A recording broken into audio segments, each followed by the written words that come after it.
అందరినీ ఒక ఘాటిన కట్టద్దు. క్రిస్టియన్ అయినా ముస్లిం అయినా ఆ మతాల మీదనే వ్యతిరేకత, మతాల మీదనే ద్వేషాన్ని నేనైతే అంగీకరించను.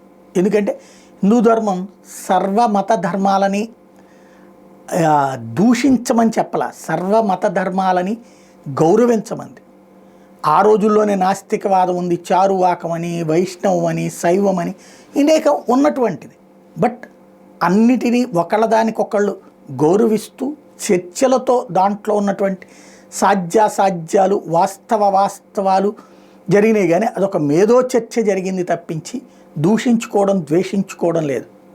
సరే, చరిత్రలో దాడులు చేసినటువంటి వాళ్ళు, దౌర్జన్యాలు చేసిన వాళ్ళ గురించి ఓపెన్గానే మాట్లాడుకోవాలి. ఇప్పుడు ప్రస్తుతం చావా సినిమా రిలీజ్ సందర్భంగా కూడా మైనారిటీ వర్గాలకు సంబంధించిన కొంతమంది ప్రత్యేకించి టార్గెట్ చేస్తున్నమాట వాస్తవం.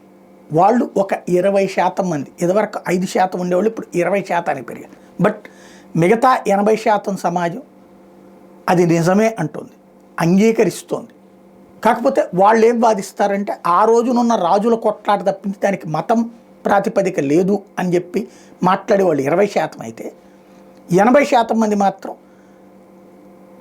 రాజులు యుద్ధాలు చేయొచ్చు కానీ పరధర్మాన్ని నాశనం చేయటం, ఆలయాలను కూల్చడాలు, సంస్కృతిని నాశనం చేయడాలు తప్పనినే వాదించేవాళ్ళు ఉన్నారు.